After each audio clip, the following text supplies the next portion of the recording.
let's get inside to MotoVibes tour. For somebody listening right now and listening to this podcast, walk us through if someone wanted to join your tour. What's the step-by-step process from interest to riding? Do riders need to bring their own bikes, or how does the rental gear work? Say, for example, I'm interested and I pick up the phone and I give you a shout. Okay. I'll do that. So there's basically to categorize the two things that seem to be going at the moment. So there's a guided tour, right? Where at the moment it's just me guiding. So all the tours, I'm the one guiding guys. And there's self-guided tours. So there's the self-guided tours, they get all the same support and planning, but without the guide. And it was actually an interesting part because people approached me and said, when, I don't need a guided tour. Can you help me with sort of creating an adventure for me, sort of custom tours, or I have self-guided tours on the website that are planned for people. That has... Gave you the idea? Sorry to... Yeah. Give you the idea of doing the self-guide is because you were... Yes. And it was, I only had guided tours. I thought that would be the main thing. It's actually a significant part of what I do over the winter now, is plan adventures for other people. And it could be something small. If they take, one of the listed self-guided tours that I already have on the website, just change the date and a few things, or others just want an entire experience. I have this, couple from New Zealand. They want to cover the West Alps, Central Alps, Balkans, Dolomites all in one go. And I said, so they contacted me, it's like, is it possible? And I was like, let me have a look and see if it's possible. It's like, yes, it is. And so I create these like itineraries for them, or this, there's a bunch of riders. What I just did now the past few days, Norway, they want to see Norway, go all the way up to the Lofoten. And it took a lot of time to create that itinerary for them because it was based on something I already had, but I still spent 2 full days just doing an outline for them, checking all the options and stuff. So it's all the work that goes into that. That's the custom tour part of it, right? But if someone just approaches me for a guided tour, those tours are on set dates, right? So I have a calendar on set dates, so you can look at the website and see what area you're interested in. They're somewhere between 7 days and let's say 15 days of travel time at the moment, and they cover all the different regions that we talked about because I think there are, as a starter, they're a good place to show them. There's a lot of information on the website. There's a few people just book, right, and that's for them, that's enough. And there's a lot that just approach me. So there's multiple ways to get in touch with me and ask questions. And actually, I appreciate that when people ask questions because then, they're interested and I try to answer as quickly as possible. So the typical questions are, I need a bike. Can I have a bike? So I partnered with someone, his name is Stefan. He has a rental company and he had a very similar story to me, just with a year earlier, where he had a sort of a set job and this was a side gig, and he turned this into a full-time thing. So he's been doing this now for the 2nd year and now it's going into his 3rd season. So we're both relatively small, right? But we're super agile. We work 7 days a week and around the clock basically. And so like the big ones that have sort of 9 to 5 hours, like we're always there for the people that have questions. So he has the bikes and we get along as we're friends too. So we're on the phone every day. And it's kind of nice because I use this facility. So when riders come and pick up the bikes, they don't just pick up the bikes and we send them back out again. We just hang out, right? There's this leather couch there. There's a fridge full of cold drinks. There's beers in the fridge for when they come back and don't have to ride anymore.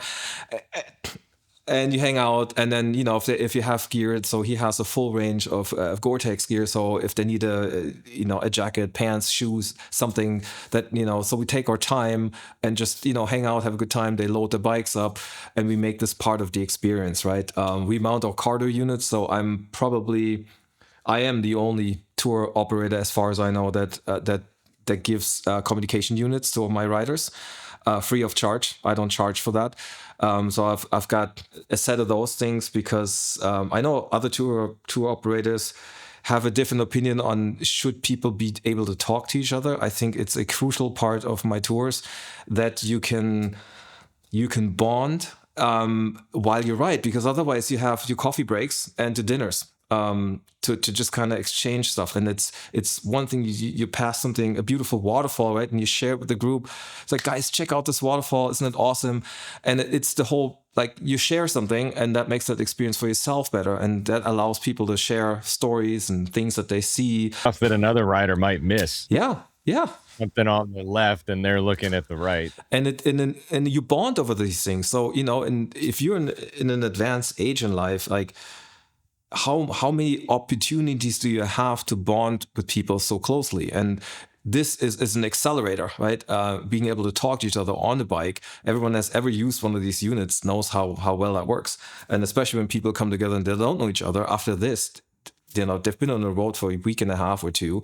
They're best buddies after that. Or not, but most places they are, and it's the safety aspect as well too. So guys, watch out! There's a crazy driver coming. There's a rock on the road. There's sand in this corner, so I can do that. Also for the last rider, a lot of times I don't necessarily. I can look back maybe 4 or 5 riders. Everyone that's ever ridden in front. There's only so much you can see in the rear. So someone needs to stop. Like needs to needs to take a bathroom break or something. If there's an emergency, Yeah. everybody's aware right away. So yeah, we got this one guy had a bee flying into his helmet. He's like, I got a bee in my helmet. Everyone stopped, and he just took the bee out. If this is the last guy and you don't see him, and the group rides off, you lose the person. Yeah, someone. It's like, I need to change the battery of my GoPro because we're coming up to this pass. I'm like, yeah, no problem. We'll just pull over for a second, put your new battery in, make sure you can record that experience. So having communications, and I don't get why no one else. No, I do get why most people don't do it, because it's very costly to have these devices and it's a pain in the ass to put them in. So I basically show a couple of guys how to do it, and then they install the units themselves. So, and that is part of sort of when we set up the bikes, we hang out half the time and then basically prepare the helmets so people have their comms on there. So that's basically when we start to get going. There will be a bit of a briefing of the tour that most tourists will probably do. I don't do PowerPoints or big flip charts. It's just talking to friends. As guys, listen, it'll be a group.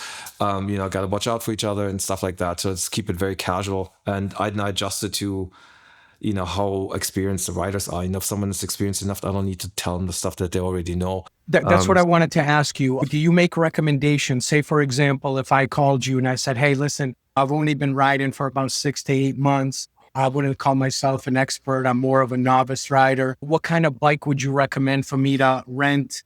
Stuff like that. Do you help out in those situations? Yes. Or do you guys have certain bikes that this is it to choose from? So at the moment, so the bikes that my partner has, tends to be a 1300 GS. That is 80% of the time the bike that people want, and it is a great bike to do all of these tours.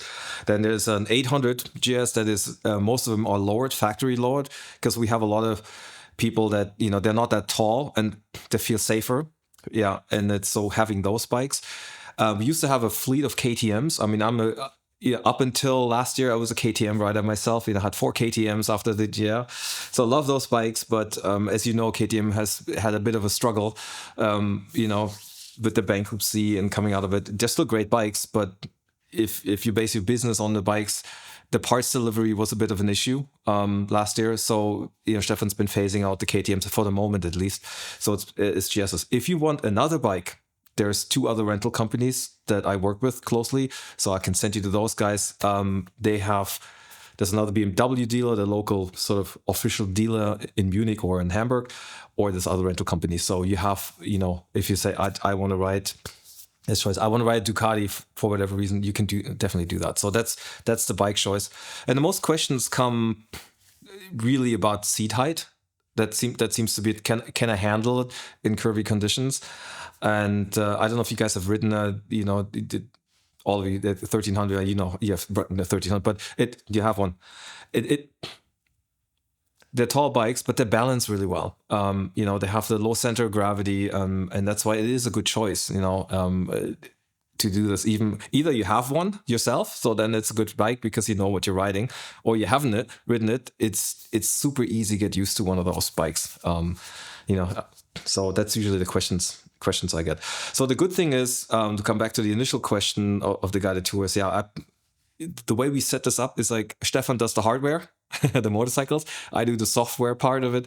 So the guided tours and the, creating the experience and then taking people and riders and, to live that experience on guided tours, or I create the adventures for them and they can ride it themselves. Pick up a bike from Stefan. The navigation system will come preloaded, and they will get sort of all riders will they get a briefing document, a big colorful booklet, lots of pictures in it to give you sort of all the sort of basic information about insurances and things you need to pay attention to, all the way to all the highlights you're going to see. So you can flip through it and get excited about it.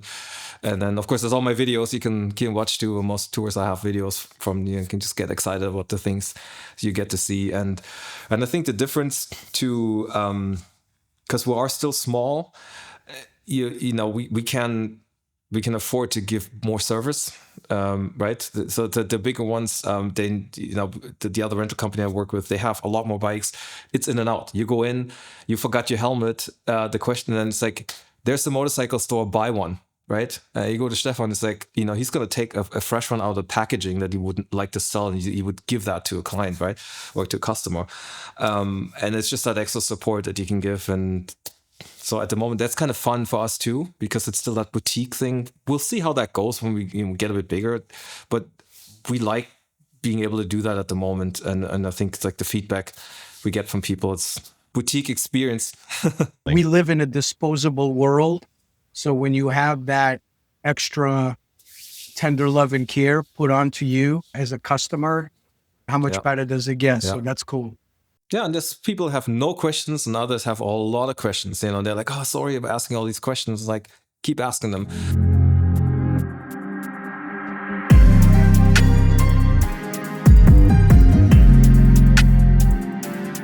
I spent more than 20 years as an engineer before I finally walked away to build a life around motorcycles and travel. I recently sat down with the crew at One Gang Worldwide podcast to talk about exactly how I did it. The best roads in Europe you need to ride, and why someday is the most dangerous word in a rider's vocabulary. I want to give a massive shout out to the guys who hosted me.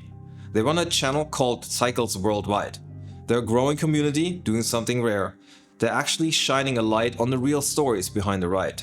So do me a favor, hit the link on the screen or in the description and go and subscribe to the channel.